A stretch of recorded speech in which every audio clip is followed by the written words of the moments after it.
country. The time for talk has passed. Now is the time for action. The DA supports this bill. Thank you. Thank you. Honourable Maotwe.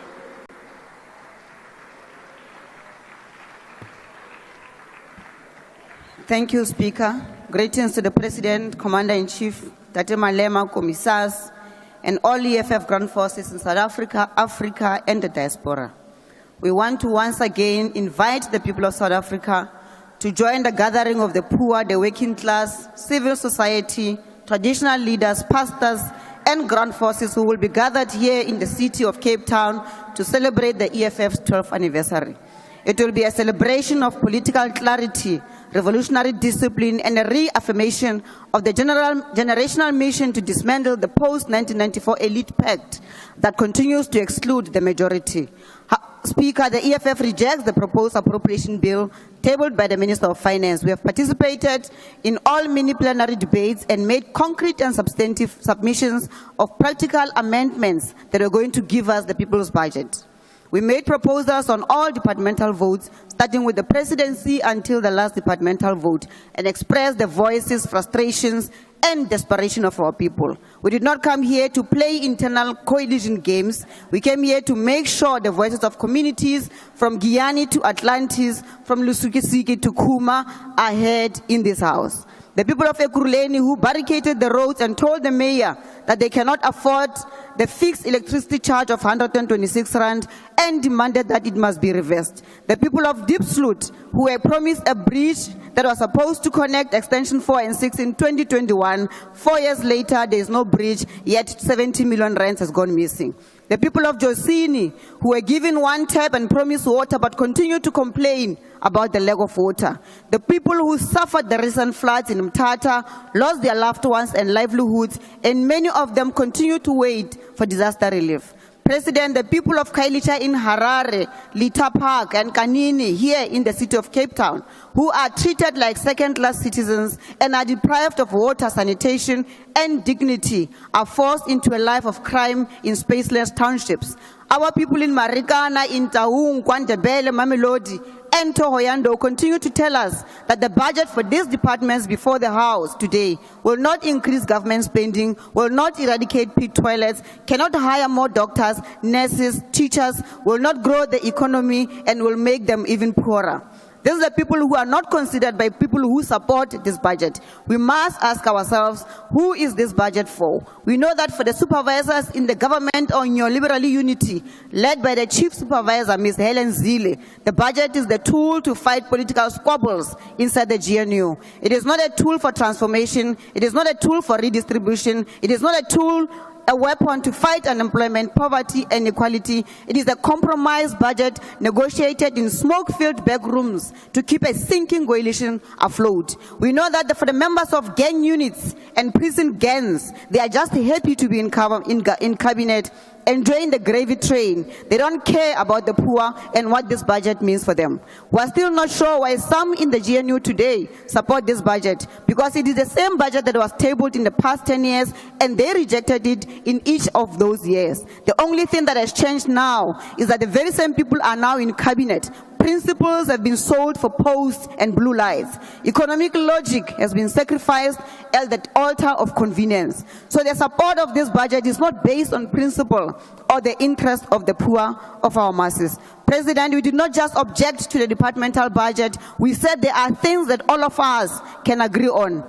Even if some are trying to score political points with the budget, we can agree that let's amend the proposed appropriation bill to increase the health budget so that we can employ the 9,000 doctors who are unemployed today. Doctors who were trained in Cuba, Russia, and here in South Africa, many of them from poor backgrounds, who want nothing more than to serve their people. We said, let's agree to increase funding for basic education so that there is no public school that has a vacancy of teacher and pit toilets by the end of this year. The children of the poor are still learning under trees, walking long distances, and suffering without nutrition or support while we boast about surpluses. Let's agree to amend the proposed budget for Stats SA so that we increase it and allow the Statistician General General and the team to continue to hire qualitative and quantitative professionals. States SA must fill all the vacancies so that we are not subjected to the mediocrity of some white, racist, arrogant banker who thinks that starting a business through a loan shark tendencies on the blood and sweat of Marikana qualifies him to collect statistics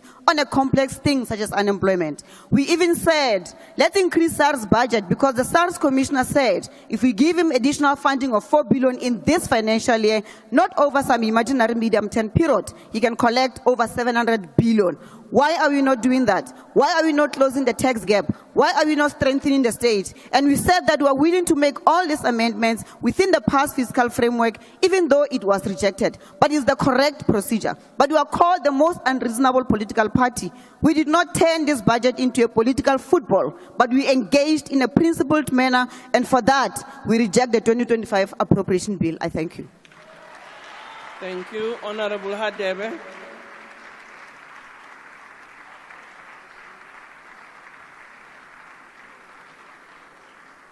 Thank you. Thank you, Honourable Speaker.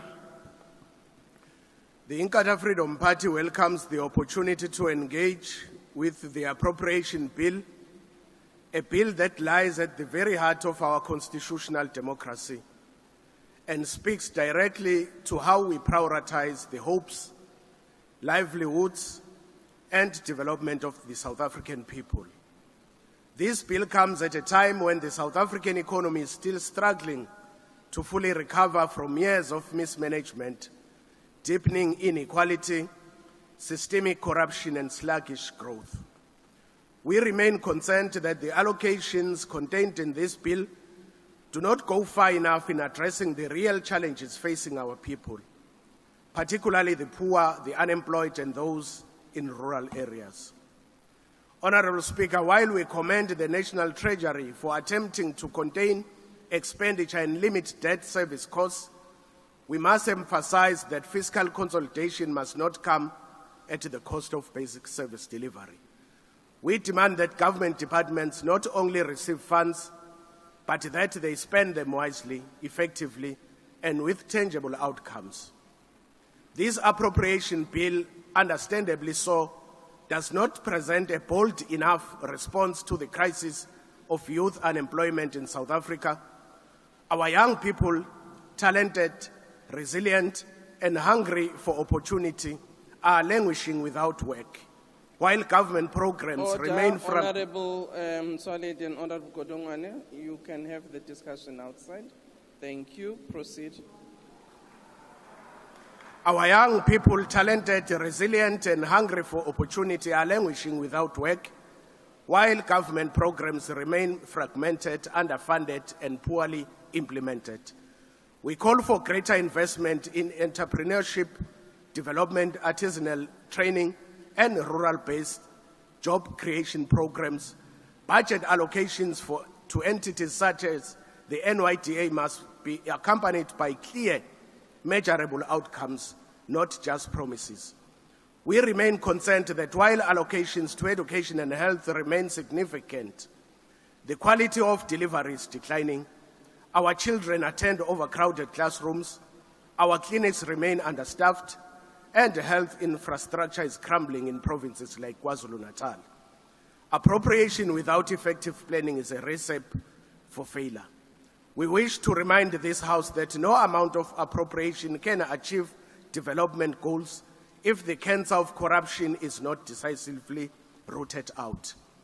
The billions lost through irregular, fruitless, and wasteful expenditure each year undermine the very spirit of this bill. The appropriation bill must reflect not just numbers and vote, but values and vision. We call for a budgeting process that is pro-poor, pro-rural, and rooted in accountability. We want to see a government that not only spends, but delivers. The IFP will support this bill with cautious optimism while holding departments to account for every cent allocated. Lastly, Honourable Speaker, we support this appropriation bill, and we want to caution those that do not support this bill, that on the 15th of every month, abayeke ke ukusibuza ukuthi bhungane isingenile nikuwe. I thank you. Thank you, Honourable Member Souls.